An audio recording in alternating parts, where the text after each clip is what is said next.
Om Shanti 23 February 2026 प्रातः मुरली बाबा कहते मीठे बच्चे एही संगम जुग चढ़ती कला अर्थात उत्थानर जुग अटे।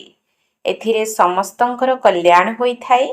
सेथिपाई कुहाजाए चढ़ती कला तेरे भाने सर्वका भला अर्थात तुमर उत्थान हेले सारा विश्वर कल्याण होइथाए। एही संगम जुग चढ़ती कला अर्थात उत्थानर जुग अटे। एथिरे समस्तंकर कल्याण होइथाए।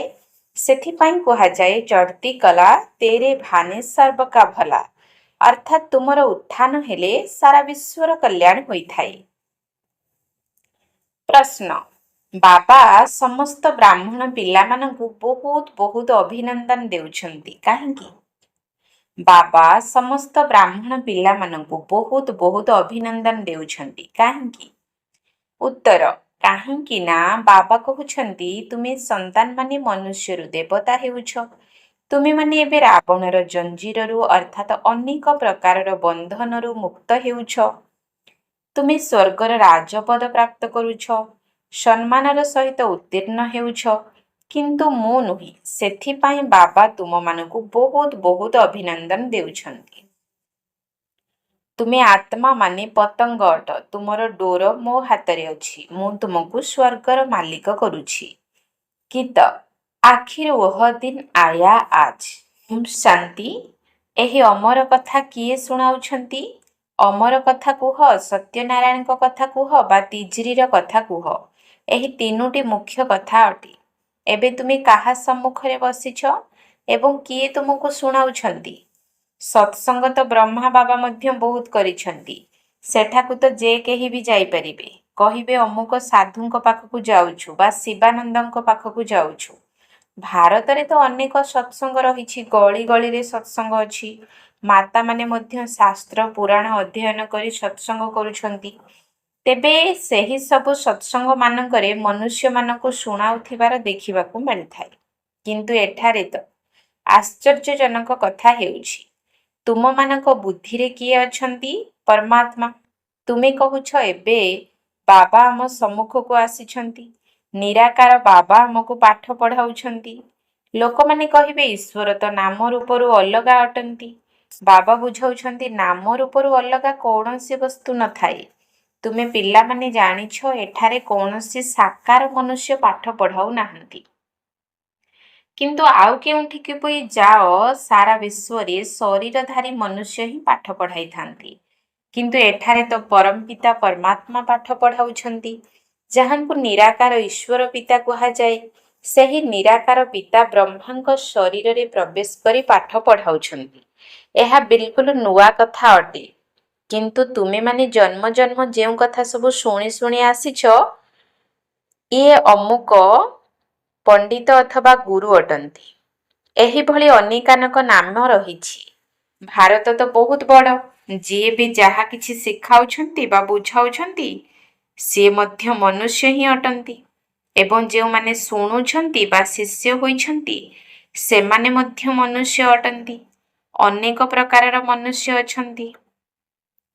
कहंती अमुक गुरु प्रवचन देउछंती, तेबे सर्वदा शरीरर ही नाम निया जाइथाए। भक्ति मार्गरे मध्य सेही निराकारंकु डाकी थांती, हे पतित पावन आस। से ही आसी पिला मानकु बुझाउछंती। तुमे पिला माने जानिछ जे प्रति कल्परे सारा दुनिया जेतेबेले पतित होई जाए, सेतेबेले एकमात्र निराकार बाबा ही आसी पावन करंती। एठारे तुमे जेउ संतान माने अछ, तुम मानक भितरे मध्य केही केही कंचा अर्थात संशय बुद्धि, केही केही पक्का अर्थात निश्चय बुद्धि अछंती। काहेकि ना अधा कल्प हेब तुमे माने देह अभिमानी होई रही आसिछ। एबे ही गोटिए जन्म रे तुम मानकु देही अभिमानी हेबाकु पड़िबो। तुम शरीर रे थिबा आत्मा को ही परमात्मा को बुझाउछंती। आत्मा ही संस्कार धारण करी थाए। आत्मा ही इंद्रिय मानक द्वारा कही थाए जे मु अमुक अटे, किंतु वर्तमान आत्मा अभिमानी तो केही भी नुहंती। बाबा बुझाउछंती एही भारत रे जेउ माने सूर्यवंशी चंद्रवंशी कुलर थिले, सेही माने ही वर्तमान एठाकु आसी ब्राह्मण हेबे। ପୁଣି ସେହିମାନେ ହିଁ ଦେବତା ହେବେ। ମନୁଷ୍ୟମାନେ ଦେହ ଅଭିମାନୀ ହୋଇ ରହିବାରେ ଅଭ୍ୟସ୍ତ ହୋଇଯାଇଛନ୍ତି। ଦେହୀ ଅଭିମାନୀ ହୋଇ ରହିବା ଯେପରି ଭୁଲି ଯାଇଛନ୍ତି, ସେଥିପାଇଁ ବାବା ବାରମ୍ବାର କହୁଛନ୍ତି ପିଲାମାନେ ଦେହୀ ଅଭିମାନୀ ହୁଅ। ଆତ୍ମା ହିଁ ଭିନ୍ନ ଭିନ୍ନ ଶରୀର ଧାରଣ କରି ପାଠ କରିଥାଏ। ଏସବୁ ହେଲା ତାର ଅଙ୍ଗ ପ୍ରତ୍ୟଙ୍ଗ। ବାବା ପିଲାମାନଙ୍କୁ କହୁଛନ୍ତି ମନ୍ମନା ଭବ। ବାକି କେବଳ ଗୀତା ପଢିଲେ କଣ କୌଣସି ରାଜ୍ୟ ଭାଗ୍ୟ ମିଳିପାରିବ କି? ବାବା ତୁମକୁ ବର୍ତ୍ତମାନ ତ୍ରିକାଳଦର୍ଶୀ କରୁଛନ୍ତି। ଦେଖ, ଏଥିରେ ରାତି ଦିନର ଫରକ ରହିଛି। ବାବା ବୁଝାଉଛନ୍ତି ମୁଁ ତୁମକୁ ରାଜଯୋଗ ଶିଖାଉଛି। ଶ୍ରୀକୃଷ୍ଣ ତ ସତ୍ୟ ଯୁଗର ରାଜକୁମାର ଥିଲେ। ଯେଉଁମାନେ ସୂର୍ଯ୍ୟବଂଶୀ ଦେବୀ ଦେବତା ଥିଲେ, ସେମାନଙ୍କ ଭିତରେ କୌଣସି ଜ୍ଞାନ ନଥିଲା। ଏହି ଜ୍ଞାନ ତ ପ୍ରାୟ ଲୋପ ହୋଇଯିବ। ଏହି ଜ୍ଞାନ ତ କେବଳ ସଦ୍ଗତି ପାଇଁ ହିଁ ଉଦ୍ଦିଷ୍ଟ। ସତ୍ୟ ଯୁଗରେ ତ କେହି ବି ଦୁର୍ଗତିରେ ନଥାନ୍ତି। ତାହା ତ ସତ୍ୟ ଯୁଗ। ଏବେ କଳି ଯୁଗ। ଭାରତରେ ପ୍ରଥମେ ସୂର୍ଯ୍ୟବଂଶୀମାନେ 8 ଜନ୍ମ ନେଇଥାନ୍ତି, ପୁଣି ଚନ୍ଦ୍ରବଂଶୀମାନେ 12 ଜନ୍ମ ନେଇଥାନ୍ତି। ବର୍ତ୍ତମାନର ଏହି ଗୋଟିଏ ଜନ୍ମ ତୁମର ସବୁଠାରୁ ଉତ୍ତମ ଜନ୍ମ ଅଟେ। ତୁମେମାନେ ହେଲ ପ୍ରଜାପିତା ବ୍ରହ୍ମା ମୁଖ ବଂଶାବଳୀ। ଏହା ହେଲା ସର୍ବୋତ୍ତମ ଧର୍ମ। ଦେବତା ଧର୍ମକୁ ସର୍ବୋତ୍ତମ ଧର୍ମ କୁହାଯିବ ନାହିଁ। ବ୍ରାହ୍ମଣ ଧର୍ମ ସବୁଠାରୁ ଶ୍ରେଷ୍ଠ ଧର୍ମ। ଦେବତାମାନେ ତ କେବଳ ପ୍ରାରବ୍ଧ ଭୋଗ କରିଥାନ୍ତି। ଆଜିକାଲି ଅନେକ ସମାଜସେବୀ ଅଛନ୍ତି, କିନ୍ତୁ ତୁମମାନଙ୍କର ହେଲା ଆତ୍ମିକ ସେବା, ସେମାନଙ୍କର ଶାରୀରିକ ସେବା। ଏହି ସେବା କଳ୍ପରେ ଥରେ ମାତ୍ର ହୋଇଥାଏ। ପୂର୍ବ କାଳରେ ଏହି ସବୁ ସମାଜସେବୀ ମାନେ ନଥିଲେ। ରାଜା ରାଣୀମାନେ ରାଜ୍ୟ ଚଳାଉଥିଲେ। ସତ୍ୟ ଯୁଗରେ ଦେବୀ ଦେବତା ମାନେ ଥିଲେ। ତୁମେ ହିଁ ପୂଜ୍ୟ ଥିଲ, ପୁଣି ପୂଜାରୀ ହେଲ। ଲକ୍ଷ୍ମୀ ନାରାୟଣ ଦ୍ୱାପର ଯୁଗରେ ଯେତେବେଳେ ବାମ ମାର୍ଗକୁ ଚାଲିଯାଆନ୍ତି, ସେତେବେଳେ ମନ୍ଦିର ତିଆରି କରନ୍ତି। ପ୍ରଥମେ ଶିବଙ୍କର ମନ୍ଦିର ତିଆରି କରନ୍ତି। ସିଏ ହିଁ ହେଉଛନ୍ତି ସମସ୍ତଙ୍କର ସଦ୍ଗତି ଦାତା। ତେଣୁ ତାଙ୍କର ନିଶ୍ଚିତ ପୂଜା ହେବା ଦରକାର। ଶିବ ବାବା ହିଁ ଆତ୍ମା ମାନଙ୍କୁ ନିର୍ବିକାରୀ କରିଥିଲେ ନା। ସେଥିପାଇଁ ଶିବ ବାବାଙ୍କ ପରେ ପୁଣି ଦେବୀ ଦେବତା ମାନଙ୍କର ପୂଜା ଆରମ୍ଭ ହୁଏ। ତୁମେମାନେ ହିଁ ପୂଜ୍ୟ ଥିଲ, ପୁଣି ପୂଜାରୀ ହୋଇଛ। ବାବା ହିଁ ବୁଝାଉଛନ୍ତି ଚକ୍ରକୁ ସବୁବେଳେ ମନେ ପକାଅ। 84 ଜନ୍ମର ସିଡ଼ିରେ ତଳକୁ ଖସି ଖସି ଏକଦମ ତଳକୁ ଖସି ଯାଇଛ। ଏବେ ତୁମର ଉନ୍ନତିର କଳା ହେଉଛି। କୁହାଯାଏ ଯେତେବେଳେ ତୁମର ଉପରକୁ ଚଢ଼ିବାର ସମୟ ଆସେ, ସେତେବେଳେ ସମସ୍ତଙ୍କର କଲ୍ୟାଣ ହୋଇଥାଏ। ମୁଁ ବର୍ତ୍ତମାନ ସାରା ଦୁନିଆର ମନୁଷ୍ୟମାନଙ୍କର ଉନ୍ନତି କଳା କରାଉଛି। ପତିତ ପାବନ ଆସି ସମସ୍ତଙ୍କୁ ପବିତ୍ର କରୁଛନ୍ତି। ଯେତେବେଳେ ସତ୍ୟ ଯୁଗ ଥିଲା, ସେତେବେଳେ ତୁମର ଉନ୍ନତିର କଳା ଥିଲା। ବାକି ସବୁ ଆତ୍ମାମାନେ ମୁକ୍ତିଧାମରେ ଥିଲେ। ବାବା ଆସି ବୁଝାଉଛନ୍ତି ମିଠା ମିଠା ପିଲାମାନେ, ମୋର ଜନ୍ମ ଭାରତରେ ହିଁ ହେଉଛି। ଶିବ ବାବା ଆସିଥିଲେ ବୋଲି ଶାସ୍ତ୍ରରେ ଗାୟନ ମଧ୍ୟ ଅଛି। ବର୍ତ୍ତମାନ ପୁନର୍ବାର ଆସିଛନ୍ତି। ଏହାକୁ ରାଜସ୍ୱ ଅଶ୍ୱମେଧ ଅବିନାଶୀ ରୁଦ୍ର ଜ୍ଞାନ ଯଜ୍ଞ କୁହାଯାଉଛି। ସ୍ୱରାଜ୍ୟ ପ୍ରାପ୍ତ କରିବା ପାଇଁ ଏହି ଯଜ୍ଞ ରଚନା କରାଯାଇଛି। ପୂର୍ବରୁ ମଧ୍ୟ ଏଥିରେ ବିଘ୍ନ ପଡ଼ିଥିଲା ଏବଂ ବର୍ତ୍ତମାନ ମଧ୍ୟ ପଡ଼ୁଛି। ମାତାମାନଙ୍କ ଉପରେ ଅତ୍ୟାଚାର ହେଉଛି। କହୁଛନ୍ତି ବାବା ଆମକୁ ଏହି ବିକାରୀ ପୁରୁଷମାନେ ଉଲଗ୍ନ କରୁଛନ୍ତି।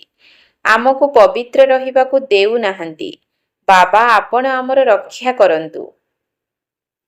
ଶାସ୍ତ୍ରରେ ମଧ୍ୟ ଦେଖାଯାଇଛି ଦ୍ରୌପଦୀଙ୍କର ରକ୍ଷା ହୋଇଥିଲା। ଏବେ ତୁମେ 21 ଜନ୍ମ ପାଇଁ ବେହଦ ବାବାଙ୍କ ଠାରୁ ବର୍ଷା ନେବା ପାଇଁ ଆସିଛ। ଏହି ଯୋଗର ଯାତ୍ରାରେ ରହି ନିଜକୁ ପବିତ୍ର କରୁଛ। ପୁଣି ଯଦି ବିକାରୀ ହେବ, ତେବେ ସତ୍ୟାନାଶ ହୋଇଯିବ, ଏକଦମ ତଳକୁ ଖସିଯିବ। ସେଥିପାଇଁ ବାବା କହୁଛନ୍ତି ପବିତ୍ର ନିଶ୍ଚିତ ରହିବାକୁ ହେବ। ଯେଉଁମାନେ କଳ୍ପ ପୂର୍ବରୁ ପବିତ୍ର ହୋଇଥିଲେ, ସେହିମାନେ ହିଁ ପବିତ୍ରତାର ପ୍ରତିଜ୍ଞା କରିବେ। ପୁଣି କେହି ତ ପବିତ୍ର ରହିପାରିବେ, ଆଉ କେହି ରହିପାରିବେ ନାହିଁ। ମୁଖ୍ୟ କଥା ହେଲା ଯୋଗ। ଯଦି ଯୋଗ କରିବ, ପବିତ୍ର ରହିବ ଏବଂ ସ୍ୱଦର୍ଶନ ଚକ୍ର ଘୁରାଉଥିବ, ତେବେ ଯାଇ ଉଚ୍ଚ ପଦ ପାଇବ। ବିଷ୍ଣୁଙ୍କର 2ଟି ରୂପ ଲକ୍ଷ୍ମୀ ନାରାୟଣ ସେଠାରେ ରାଜ୍ୟ କରିଥାନ୍ତି ନା। କିନ୍ତୁ ବିଷ୍ଣୁଙ୍କୁ ଯେଭଳି ଶଙ୍ଖ ଚକ୍ର ଆଦି ଦେଇଛନ୍ତି, ସେସବୁ ଦେବତାମାନଙ୍କର ନଥିଲା। ଲକ୍ଷ୍ମୀ ନାରାୟଣଙ୍କର ମଧ୍ୟ ନଥିଲା। ବିଷ୍ଣୁ ତ ସୂକ୍ଷ୍ମ ଲୋକରେ ଥାଆନ୍ତି। ତାଙ୍କୁ ସୃଷ୍ଟିଚକ୍ରର ଜ୍ଞାନ ଆବଶ୍ୟକତା ନାହିଁ। ସେଠାରେ ଇଙ୍ଗିତ ଦ୍ୱାରା ସବୁ କାର୍ଯ୍ୟ ଚାଲେ। ଏବେ ତୁମେ ଜାଣିଛ ଯେ ଆମେ ଶାନ୍ତିଧାମର ନିବାସୀ ଅଟୁ। ତାହା ହେଲା ନିରାକାରୀ ଦୁନିଆ। ତେବେ ଆତ୍ମା କି ପ୍ରକାରର ଜିନିଷ ତାହା ମଧ୍ୟ କୌଣସି ମନୁଷ୍ୟ ଜାଣିନାହାନ୍ତି। କହିଦେଉଛନ୍ତି ଆତ୍ମା ହିଁ ପରମାତ୍ମା। ଆତ୍ମା ପାଇଁ କହୁଛନ୍ତି ଗୋଟିଏ ଚମକୁଥିବା ତାରା ଅଟେ, ଯିଏକି ଭ୍ରୁକୁଟି ମଝିରେ ରହିଛି। ତାଙ୍କୁ ଏହି ଆଖି ଦ୍ୱାରା ଦେଖାଯାଇ ପାରିବ ନାହିଁ। ହୁଏତ କେହି କେତେ ବି ଚେଷ୍ଟା କରୁ, କାଚ ବାକ୍ସ ଇତ୍ୟାଦିରେ ବନ୍ଦ କରି ରଖୁ ଯେ ଦେଖିବା ଆତ୍ମା କିପରି ବାହାରୁଛି। ଚେଷ୍ଟା କରୁଛନ୍ତି, କିନ୍ତୁ କାହାକୁ ବି ଜଣା ପଡ଼ୁନାହିଁ ଆତ୍ମା କ'ଣ ଜିନିଷ ଏବଂ କିପରି ବାହାରି ଯାଉଛି। ବାକି କେବଳ ଏତିକି କହୁଛନ୍ତି ଯେ ଆତ୍ମା ତାରକା ସଦୃଶ ଅଟେ। ଦିବ୍ୟ ଦୃଷ୍ଟି ବିନା ତାକୁ ଦେଖାଯାଇ ପାରିବ ନାହିଁ। ଭକ୍ତି ମାର୍ଗରେ ଅନେକଙ୍କୁ ସାକ୍ଷାତକାର ହୋଇଥାଏ। ଗୀତାରେ ବର୍ଣ୍ଣିତ ଅଛି ଯେ ଅର୍ଜୁନଙ୍କୁ ଅଖଣ୍ଡ ଜ୍ୟୋତିର ସାକ୍ଷାତକାର ହୋଇଥିଲା। ଅର୍ଜୁନ କହିଲେ, ମୁଁ ସହନ କରିପାରୁ ନାହିଁ। ବାବା ବୁଝାଉଛନ୍ତି ଆତ୍ମା ଏଭଳି କୌଣସି ତେଜମୟ ବସ୍ତୁ ନୁହେଁ। ଯେତେବେଳେ ଆତ୍ମା ଆସି ଶରୀରରେ ପ୍ରବେଶ କରୁଛି ସେତେବେଳେ କ'ଣ କିଛି ଜଣା ପଡ଼ୁଛି କି? ଏବେ ତୁମେମାନେ ମଧ୍ୟ ଜାଣୁଛ ଯେ ବାବା କିପରି ପ୍ରବେଶ କରି ଶୁଣାଉଛନ୍ତି। ଆତ୍ମା ହିଁ ଆସି କଥା କହୁଛି। ଏସବୁ ମଧ୍ୟ ଡ୍ରାମାରେ ନିର୍ଦ୍ଧାର୍ଯ୍ୟ ଅଛି। ଏଥିରେ କାହାର ଶକ୍ତିର କଥା ନାହିଁ। ଆତ୍ମା ଶରୀର ଛାଡ଼ି ଯାଇ ନଥାଏ। ଏସବୁ ସାକ୍ଷାତକାରର କଥା। ଏହା କେତେ ଆଶ୍ଚର୍ଯ୍ୟଜନକ କଥା ନା? ବାବା ଆସି କହୁଛନ୍ତି ମୁଁ ମଧ୍ୟ ସାଧାରଣ ଶରୀରରେ ପ୍ରବେଶ କରୁଛି। ଆତ୍ମାଙ୍କୁ ମଧ୍ୟ ଡାକିଥାନ୍ତି ନା। ଆଗରୁ ଆତ୍ମାମାନଙ୍କୁ ଡାକି ସେମାନଙ୍କୁ ଭଲ ମନ୍ଦ ପଚାରୁଥିଲେ। ଏବେ ତ ତମ ପ୍ରଧାନ ହୋଇଗଲେଣି। ବାବା ମଧ୍ୟ ଏଥିପାଇଁ ଆସୁଛନ୍ତି ଯେ ମୁଁ ଯାଇ ପତିତମାନଙ୍କୁ ପବିତ୍ର କରିବି। 84 ଜନ୍ମର ଗାୟନ ମଧ୍ୟ ରହିଛି। ତେବେ ବୁଝିବା ଦରକାର ଯେ ଯେଉଁମାନେ ପ୍ରଥମରୁ ଆସିଛନ୍ତି ସେହିମାନେ ହିଁ 84 ଜନ୍ମ ନେଇଥିବେ। ସେମାନେ ତ ଲକ୍ଷ ଲକ୍ଷ ବର୍ଷ କହିଦେଉଛନ୍ତି। ଏବେ ବାବା ବୁଝାଉଛନ୍ତି ମୁଁ ତୁମକୁ ସ୍ୱର୍ଗକୁ ପଠାଇଥିଲି। ସେଠାରେ ତୁମେ ରାଜ୍ୟ କରୁଥିଲ। ତୁମ ଭାରତବାସୀମାନଙ୍କୁ ସ୍ୱର୍ଗକୁ ପଠାଇଥିଲି। ସଙ୍ଗମ ଯୁଗରେ ରାଜଯୁଗ ଶିଖାଇଥିଲି। ବାବା କହୁଛନ୍ତି ମୁଁ କଳ୍ପର ସଙ୍ଗମ ଯୁଗରେ ଆସୁଛି। ଗୀତାରେ ପୁଣି ଯୁଗେ ଯୁଗେ ଆସୁଛନ୍ତି ବୋଲି ଲେଖିଦେଇଛନ୍ତି।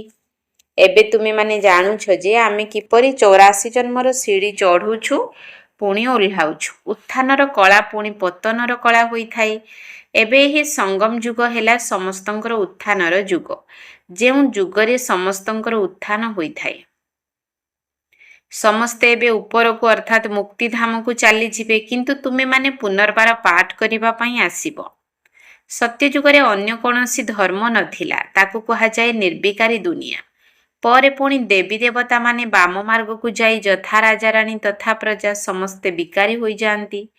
ବାବା ବୁଝାଉଛନ୍ତି ହେ ଭାରତବାସୀ, ତୁମେମାନେ ନିର୍ବିକାରୀ ଦୁନିଆରେ ଥିଲ। ଏବେ ହେଲା ବିକାରୀ ଦୁନିଆ। ଏଠାରେ ଅନେକ ଧର୍ମ ଅଛି, କିନ୍ତୁ ଏକମାତ୍ର ଦେବୀ ଦେବତା ଧର୍ମ ନାହିଁ।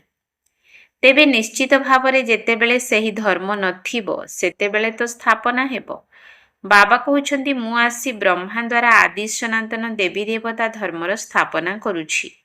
ତେବେ ସ୍ଥାପନା ତ ଏହିଠାରେ ହିଁ କରିବେ ନା, ସୂକ୍ଷ୍ମ ଲୋକରେ ତ କରିବେ ନାହିଁ।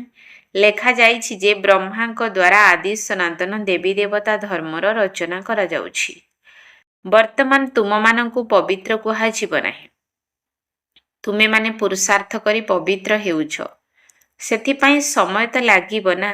ପତିତରୁ ପାବନ କିପରି ହେଲେ ଏକଥା କୌଣସି ଶାସ୍ତ୍ରରେ ନାହିଁ। ବାସ୍ତବରେ ମହିମା ତ ଏକମାତ୍ର ବାବାଙ୍କର ହିଁ ଅଟେ। ସେହି ବାବାଙ୍କୁ ଭୁଲିବା କାରଣରୁ ହିଁ ଅନାଥ ହୋଇଯାଇଛନ୍ତି ଏବଂ ଲଢ଼େଇ ଝଗଡ଼ା କରିବାରେ ଲାଗିଛନ୍ତି। ପୁଣି କହୁଛନ୍ତି ସମସ୍ତେ ମିଶି କିପରି ଏକ ହୋଇ ରହିବା। ସମସ୍ତେ ଭାଇ ଭାଇ ଅଟନ୍ତି ନା। ବାବା ତ ଅନୁଭବୀ ଅଟନ୍ତି। ଭକ୍ତି ମଧ୍ୟ ଇଏ ବହୁତ କରିଛନ୍ତି। ସବୁଠାରୁ ଅଧିକ ଗୁରୁ ମଧ୍ୟ କରିଛନ୍ତି। ଏବେ ଶିବ ବାବା କହୁଛନ୍ତି ଏ ସମସ୍ତଙ୍କୁ ଛାଡ଼। ଏବେ ମୁଁ ତୁମକୁ ମିଳିଯାଇଛି। ସମସ୍ତଙ୍କର ସଦ୍ଗତି ଦାତା ଏକମାତ୍ର ସତ୍ ଶ୍ରୀ ଅକାଳ ବୋଲି କହିଥାନ୍ତି ନା। କିନ୍ତୁ ଏହାର ଅର୍ଥ କିଛି ବୁଝି ନାହାନ୍ତି। ଶାସ୍ତ୍ର ତ ବହୁତ ପଢ଼ୁଛନ୍ତି। ବାବା ବୁଝାଉଛନ୍ତି ଏବେ ସମସ୍ତେ ପତିତ ଅଟନ୍ତି, ପୁଣି ଦୁନିଆ ପବିତ୍ର ହୋଇଯିବ। ଭାରତ ଅବିନାଶୀ ଅଟେ। ଏକଥା କାହାକୁ ଜଣା ନାହିଁ। ଭାରତର କେବେ ବି ବିନାଶ ହୁଏ ନାହିଁ କି କେବେ ପ୍ରଳୟ ମଧ୍ୟ ହୁଏ ନାହିଁ। କିନ୍ତୁ ଏଭଳି ଦେଖାଇଛନ୍ତି ଯେ ଶ୍ରୀକୃଷ୍ଣ ଅଶ୍ୱତଥ ପତ୍ର ଉପରେ ସାଗରରେ ଭାସି ଭାସି ଆସିଥିଲେ। ତେବେ ଅଶ୍ୱତଥ ପତ୍ର ଉପରେ ତ ଶିଶୁଟିଏ ଆସିପାରିବ ନାହିଁ। ବାବା ବୁଝାଉଛନ୍ତି, ସତ୍ୟ ଯୁଗରେ ତୁମେମାନେ ଗର୍ଭରୁ ବହୁତ ଆରାମରେ ଜନ୍ମ ନେବ। ସେଠାରେ ଗର୍ଭ ମହଲ କୁହାଯାଏ। ଏଠାରେ ହେଲା ଗର୍ଭ ଜେଲ୍। ସତ୍ୟ ଯୁଗରେ ହେଲା ଗର୍ଭ ମହଲ। ଆତ୍ମାକୁ ପୂର୍ବରୁ ହିଁ ସାକ୍ଷାତକାର ହୋଇଯାଏ। ଏହି ଶରୀର ଛାଡ଼ିଯାଇ ଆଉ ଗୋଟିଏ ଶରୀର ନେବାକୁ ହେବ। ସେଠାରେ ସମସ୍ତେ ଆତ୍ମ ଅଭିମାନୀ ରହିଥାନ୍ତି। ମନୁଷ୍ୟ ତ ନା ରଚୟିତାଙ୍କୁ ନା ରଚନାର ଆଦି ମଧ୍ୟ ଅନ୍ତକୁ ଜାଣିଛନ୍ତି। ଏବେ ତୁମେ ଜାଣିଛ ବାବା ହେଲେ ଜ୍ଞାନର ସାଗର। ତୁମେମାନେ ମାଷ୍ଟର ସାଗର। ତୁମେ ମାତାମାନେ ଜ୍ଞାନର ନଦୀ ଅଟ ଏବଂ ଗୋପ ଅର୍ଥାତ୍ ଭାଇମାନେ ହେଲେ ଜ୍ଞାନ ମାନସ ସରୋବର। ଏମାନେ ଜ୍ଞାନ ନଦୀ ଅଟନ୍ତି। ତୁମେମାନେ ହେଲ ସରୋବର। ପ୍ରବୃତ୍ତି ମାର୍ଗ ମଧ୍ୟ ଦରକାର ନା। ତୁମମାନଙ୍କର ପବିତ୍ର ଗୃହସ୍ଥ ଆଶ୍ରମ ଥିଲା। ଏବେ ପତିତ ଗୃହସ୍ଥ ଅଟେ। ବାବା କହୁଛନ୍ତି ଏକଥା ସର୍ବଦା ମନେ ରଖ ଯେ ମୁଁ ଆତ୍ମା। ଏକମାତ୍ର ବାବାଙ୍କୁ ହିଁ ସ୍ମରଣ କରିବାକୁ ହେବ। ବାବା ଆଜ୍ଞା ଦେଇଛନ୍ତି କୌଣସି ଦେହଧାରୀଙ୍କୁ ସ୍ମରଣ କର ନାହିଁ। ଏହି ଆଖି ଦ୍ୱାରା ଯାହା କିଛି ଦେଖୁଛ ତାହା ସବୁ ସମାପ୍ତ ହୋଇଯିବ। ସେଥିପାଇଁ ବାବା କହୁଛନ୍ତି ମନ୍ମନା ଭବ ଅର୍ଥାତ୍ ନିଜକୁ ଆତ୍ମା ମନେକରି ମୋତେ ମନେ ପକାଅ। ମଧ୍ୟାଞ୍ଜି ଭବ ଅର୍ଥାତ୍ ସ୍ୱର୍ଗ ଦୁନିଆକୁ ମନେ ପକାଅ। ଏହି ପୁରୁଣା ଦୁନିଆ ରୂପୀ ଶ୍ମଶାନକୁ ଭୁଲିଯାଅ। ମାୟାର ତୋଫାନ ତ ବହୁତ ଆସିବ, ସେ ସବୁକୁ ଡରିବାର ନାହିଁ। ତୋଫାନ ତ ବହୁତ ଆସିବ, କିନ୍ତୁ କର୍ମେନ୍ଦ୍ରିୟମାନଙ୍କ ଦ୍ୱାରା କୌଣସି ଭୁଲ କର୍ମ କରିବାର ନାହିଁ। ତୋଫାନ ସେତେବେଳେ ଆସିଥାଏ ଯେତେବେଳେ ତୁମେ ବାବାଙ୍କୁ ଭୁଲି ଯାଇଥାଅ। ଏହି ଯୋଗର ଯାତ୍ରା ଥରେ ମାତ୍ର ହୋଇଥାଏ।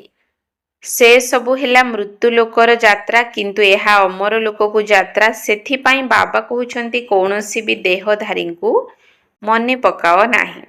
ପିଲାମାନେ ଶିବ ଜୟନ୍ତୀ ଉପଲକ୍ଷେ କେତେ ଅଭିନନ୍ଦନ ବାର୍ତ୍ତା ପଠାଉଛନ୍ତି। ବାବା କହୁଛନ୍ତି ତତ୍ତ୍ୱମ୍ ଅର୍ଥାତ୍ ମୁଁ ମଧ୍ୟ ତୁମକୁ ଅଭିନନ୍ଦନ ଦେଉଛି। ତୁମେ ପିଲାମାନଙ୍କୁ ମଧ୍ୟ ବାବା ଅଭିନନ୍ଦନ ଦେଉଛନ୍ତି। ବାସ୍ତବରେ ତୁମମାନଙ୍କୁ ହିଁ ଅଭିନନ୍ଦନ ମିଳିବା ଉଚିତ, କାରଣ ମନୁଷ୍ୟରୁ ଦେବତା ତୁମେମାନେ ହିଁ ହେଉଛ। ତେବେ ଯେଉଁମାନେ ସମ୍ମାନର ସହିତ ଉତ୍ତୀର୍ଣ୍ଣ ହେବେ ସେମାନଙ୍କୁ ଅଧିକ ନମ୍ବର ଏବଂ ଭଲ ପଦ ମିଳିବ। ବାବା ତୁମମାନଙ୍କୁ ଅଭିନନ୍ଦନ ଦେଉଛନ୍ତି ଯେ ଏବେ ତୁମେମାନେ ରାବଣର ଜଞ୍ଜିରରୁ ମୁକ୍ତି ପାଉଛ। ସମସ୍ତ ଆତ୍ମାମାନେ ପତଙ୍ଗ ସଦୃଶ ଅଟନ୍ତି। ସମସ୍ତଙ୍କର ଡୋର ବାବାଙ୍କ ହାତରେ ଅଛି। ସେ ହିଁ ସମସ୍ତଙ୍କୁ ଘରକୁ ନେଇଯିବେ, କାରଣ ସିଏ ହିଁ ସମସ୍ତଙ୍କର ସଦ୍ଗତିଦାତା ଅଟନ୍ତି। କିନ୍ତୁ ତୁମେମାନେ ସ୍ୱର୍ଗର ରାଜ୍ୟପଦ ପାଇବା ପାଇଁ ପୁରୁଷାର୍ଥ କରୁଛ। ଆଚ୍ଛା, ମିଠା ମିଠା ଶିକିଲଧେ ସନ୍ତାନମାନଙ୍କ ପ୍ରତି ମାତା ପିତା ବାପ ଦାଦାଙ୍କର ମଧୁର ସ୍ନେହ ସମ୍ପନ୍ନ ଶୁଭେଚ୍ଛା ଏବଂ ସୁପ୍ରଭାତ। ଆତ୍ମିକ ପିତାଙ୍କର ଆତ୍ମିକ ସନ୍ତାନମାନଙ୍କୁ ନମସ୍ତେ। ଆତ୍ମିକ ସନ୍ତାନମାନଙ୍କର ଆତ୍ମିକ ବାପ ଦାଦାଙ୍କୁ ନମସ୍ତେ ନମସ୍ତେ ନମସ୍ତେ। ସୁପ୍ରଭାତ। ଧାରଣା ପାଇଁ ମୁଖ୍ୟ ସାର। 1 ନମ୍ବର ପଏଣ୍ଟ, ସମ୍ମାନର ସହିତ ଉତ୍ତୀର୍ଣ୍ଣ ହେବା ପାଇଁ ଏକମାତ୍ର ବାବାଙ୍କୁ ହିଁ ମନେ ପକାଇବାକୁ ହେବ, କୌଣସି ଦେହଧାରୀକୁ ନୁହେଁ। ଏହି ଆଖି ଦ୍ୱାରା ଯାହା କିଛି ଦେଖାଯାଉଛି ସେ ସବୁକୁ ଦେଖୁଥିଲେ ମଧ୍ୟ ଦେଖିବାର ନାହିଁ। ସମ୍ମାନର ସହିତ ଉତ୍ତୀର୍ଣ୍ଣ ହେବା ପାଇଁ ଏକମାତ୍ର ବାବାଙ୍କୁ ହିଁ ମନେ ପକାଇବାକୁ ହେବ, କୌଣସି ଦେହଧାରୀଙ୍କୁ ନୁହେଁ। ଏହି ଆଖି ଦ୍ୱାରା ଯାହା କିଛି ଦେଖାଯାଉଛି ସେ ସବୁକୁ ଦେଖୁଥିଲେ ମଧ୍ୟ ଦେଖିବାର ନାହିଁ। 2 ନମ୍ବର ପଏଣ୍ଟ, ଆମେମାନେ ଅମର ଲୋକ ଅର୍ଥାତ୍ ସତ୍ୟଯୁଗ ଅଭିମୁଖେ ଯାତ୍ରା କରୁଛେ। ସେଥିପାଇଁ ମୃତ୍ୟୁ ଲୋକ ଅର୍ଥାତ୍ କଳିଯୁଗର କୌଣସି କଥା ଆମର ମନେ ନ ରହିବା ଦରକାର। ଏହି କର୍ମେନ୍ଦ୍ରିୟମାନଙ୍କ ଦ୍ୱାରା କୌଣସି ପ୍ରକାରର ବିକର୍ମ ନ ହେଉ, ସେଥିପ୍ରତି ଧ୍ୟାନ ଦେବା ଦରକାର। ଆମେମାନେ ଅମର ଲୋକ ଅର୍ଥାତ୍ ସତ୍ୟଯୁଗ ଅଭିମୁଖେ ଯାତ୍ରା କରୁଛେ। ସେଥିପାଇଁ ମୃତ୍ୟୁ ଲୋକ ଅର୍ଥାତ୍ କଳିଯୁଗର କୌଣସି କଥା ଆମର ମନେ ନ ରହିବା ଦରକାର। ଏହି କର୍ମେନ୍ଦ୍ରିୟମାନଙ୍କ ଦ୍ୱାରା କୌଣସି ପ୍ରକାରର ବିକର୍ମ ନ ହେଉ, ସେଥିପ୍ରତି ଧ୍ୟାନ ଦେବା ଦରକାର। ବରଦାନ, ନିଜର ଶିକ୍ଷା ସ୍ୱରୂପ ସ୍ଥିତି ଦ୍ୱାରା ଶିକ୍ଷା ଦେଉଥିବା ଶିକ୍ଷା ସମ୍ପନ୍ନ ଯୋଗ୍ୟ ଶିକ୍ଷକ ହୁଅ। ନିଜର ଶିକ୍ଷା ସ୍ୱରୂପ ସ୍ଥିତି ଦ୍ୱାରା ଶିକ୍ଷା ଦେଉଥିବା ଶିକ୍ଷା ସମ୍ପନ୍ନ ଯୋଗ୍ୟ ଶିକ୍ଷକ ହୁଅ। ଯୋଗ୍ୟ ଶିକ୍ଷକ ତାଙ୍କୁ କୁହାଯିବ ଯିଏ ନିଜର ଶିକ୍ଷା ସ୍ୱରୂପ ସ୍ଥିତି ଦ୍ୱାରା ଶିକ୍ଷା ଦେଉଥିବ। ସେମାନଙ୍କର ସ୍ୱରୂପ ହିଁ ଶିକ୍ଷା ସମ୍ପନ୍ନ ହୋଇଥିବ। ସେମାନଙ୍କର ଦେଖିବା, ଚାଲିବା, ବୁଲିବାରେ ମଧ୍ୟ କାହାକୁ ଶିକ୍ଷା ମିଳୁଥିବ। ଯେପରି ସାକାର ରୂପରେ ବ୍ରହ୍ମା ବାବାଙ୍କୁ ପ୍ରତି ପାଦରେ, ପ୍ରତ୍ୟେକ କର୍ମରେ ଶିକ୍ଷକ ରୂପରେ ବାସ୍ତବିକ ଭାବରେ ଦେଖିଛ, ଯାହାକୁ ଅନ୍ୟ ଶବ୍ଦରେ ଚରିତ୍ର କୁହାଯାଉଛି। କାହାକୁ ବାଣୀ ଦ୍ୱାରା ଶିକ୍ଷା ଦେବା ତ ଅତି ସାଧାରଣ କଥା, କିନ୍ତୁ ଏବେ ସମସ୍ତେ ଅନୁଭବ କରିବାକୁ ଚାହୁଁଛନ୍ତି। ତେଣୁ ନିଜର ଶ୍ରେଷ୍ଠ କର୍ମ ଏବଂ ଶ୍ରେଷ୍ଠ ସଂକଳ୍ପର ଶକ୍ତି ଦ୍ୱାରା ଅନୁଭବ କରାଅ। ସ୍ଲୋଗାନ: ସଂକଳ୍ପର ସିଦ୍ଧି ପ୍ରାପ୍ତ କରିବା ପାଇଁ ସର୍ବଦା ଆତ୍ମଶକ୍ତିରେ ଉଡୁଥାଅ। ସଂକଳ୍ପର ସିଦ୍ଧି ପ୍ରାପ୍ତ କରିବା ପାଇଁ ସର୍ବଦା ଆତ୍ମଶକ୍ତିରେ ଉଡୁଥାଅ। ଅବ୍ୟକ୍ତ ଇଶାରା: ଏକତା ଏବଂ ବିଶ୍ୱାସର ବିଶେଷତା ଦ୍ୱାରା ସଫଳତା ସମ୍ପନ୍ନ ହୁଅ। ଏକତା ଏବଂ ବିଶ୍ୱାସର ବିଶେଷତା ଦ୍ୱାରା ସଫଳତା ସମ୍ପନ୍ନ ହୁଅ। ସଂଗଠନକୁ ଏକତାର ସୂତ୍ରରେ ଗୁନ୍ଥିବା ପାଇଁ ବାଣୀର ଶକ୍ତି ଉପରେ ବିଶେଷ ଧ୍ୟାନ ଦିଅ। ତୁମର ବାଣୀ ସର୍ବଦା ନିର୍ମଳ ହେଉ, ସେଥିପାଇଁ କମ୍ କଥା କୁହ ଏବଂ ମିଠା କଥା କୁହ। ସମ୍ମାନଜନକ କଥା ହିଁ କୁହ।